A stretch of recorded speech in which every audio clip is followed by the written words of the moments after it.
What's up, guys? I'm going to show you guys what I use for my business every day. And the reason I'm doing this is because in my previous videos I've talked about what you don't need. I didn't need all the big trailers. I didn't need all the fancy equipment and all that. Heck, I don't even need this. I paid for it. I own it outright. Bought it brand new. I'm going to sell it tomorrow because growing my business is more important to me. I'm actually going to buy houses. I'm going to take that money. They're going to offer me about $25,000 for it from the dealer. I don't feel like haggling with a bunch of people online. And I'm going to take that money and I'm going to use it for 2 down payments on some smaller rental properties to get my foot in the door. But this thing has made me more money than any vehicle I've ever owned. It's it's not even 2000. It's a 1999 F-250 Super Duty. I bought it from another landscape company. When I was pretty broke in the wintertime, I needed rid of my diesel. It was killing me. That diesel was expensive. I stay away from diesels unless you're buying a brand new one, just like four-wheel drive. Four-wheel drive vehicles, they have a lot more parts to break, a lot more things to replace, and they're expensive.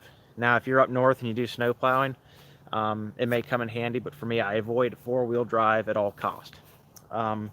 This truck, it's a V10. I didn't need all that, but I paid $1,750 for it.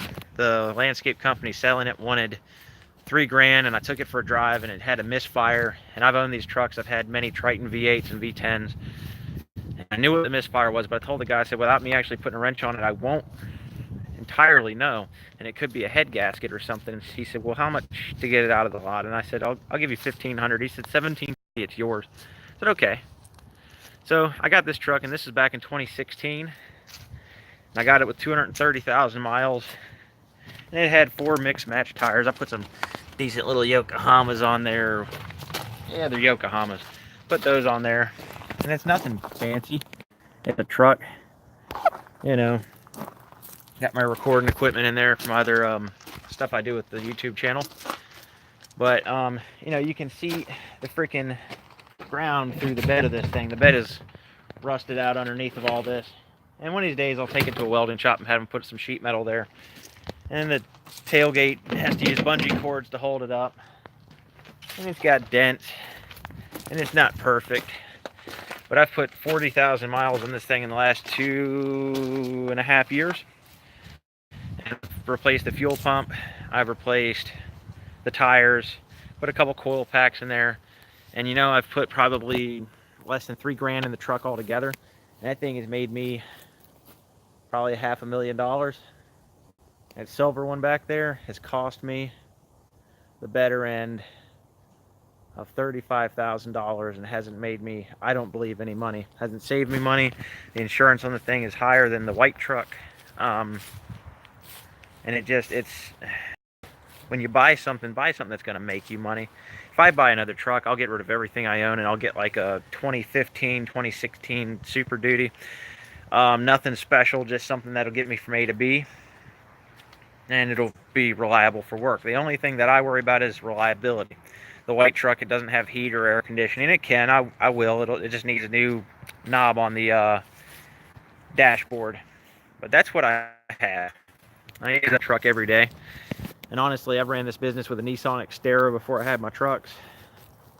And I did just fine. You don't need to be with the big dogs running those big giant pieces of machinery unless you're doing 5 giant commercial places. There's my little right stander. I need to get a garage one day I can actually put the stuff in. Trying to catch up from a lot of debt from the past. Finally paid off. I'm going to sell it at a loss. I'm going to sell it for $6,000 less than I paid for it. My shed needs some what is that word? Tidying up. But yeah, I got a bunch of shit in there, but it's mostly rake, shovels. I got an old BS8 Firebird motorcycle, hell of a bike. Trying to get that thing sold. Yep. But I got all my little hand tools and stuff. I can run several job sites with what I have. I got to reinforce this shed so people aren't stealing my good tools. I can start keeping my steel equipment out here. I don't live in the best neighborhood. I'm trying to keep investing in these houses. So it's going to limit me for a while. I'm not going to live in anything fancy. I'm not going to drive anything fancy. I'm going to take every extra dollar I have to invest in buying houses and getting bigger jobs. I bought this Dingo because I actually tore a muscle in my shoulder a couple of years ago, and I make payments on it every month, $500 a month. And I run tons of job sites. We do a lot of work. It's getting a little slow right now. I'm getting a little worried. The weather changed quick, but I got guys out doing door hangers every day right now. We're gonna pick back up. There's always work. But I bought the Dingo because I was hurting myself, and I got tired of people quitting because they didn't want to shovel 30 yards of dirt, and I don't blame them. But you know, other than that, I'm gonna keep it as cheap and frugal as possible. Putting everything I can in investments. I'm gonna retire before I'm 35. Doesn't mean I'm going to stop working. It means I can stop working. It means I have enough disposable income that I could quit today, and well, not today, but I could quit 10 years from today and never look back. But for me, I always want to work as long as I can. I just don't want to have to work, especially doing landscaping. I don't want to know what it's going to be like being 50, 60 years old, having to do this kind of work. It wears you out. And I'm all about staying in motion and stuff, but some of this work isn't good for you. Not in my opinion. But I keep a positive attitude and keep things moving. Got my little spare mulch pile back there. And what else we got in the yard? Ain't much. As I said, it's not the best area, so I don't keep a lot in my yard. I got my little veggie garden. Got my Reaper peppers, my scorpion peppers, my ghost peppers, tomatoes, eggplants, butternut squash, patchouli, Thai sage, Thai red chilies. I like a lot of spicy food, if you weren't catching on by now. And I'll show you where I keep my equipment. It's kind of embarrassing. I need to actually organize it. I was going to have a 12 by 20 garage delivered, and I thought, hell with that. It's more overhead. If I can make it work now, I can keep it working. As I said, it's not the most traditional way of storing equipment, but I keep it all in my den. It's like a 5 by 10 area. Let's see.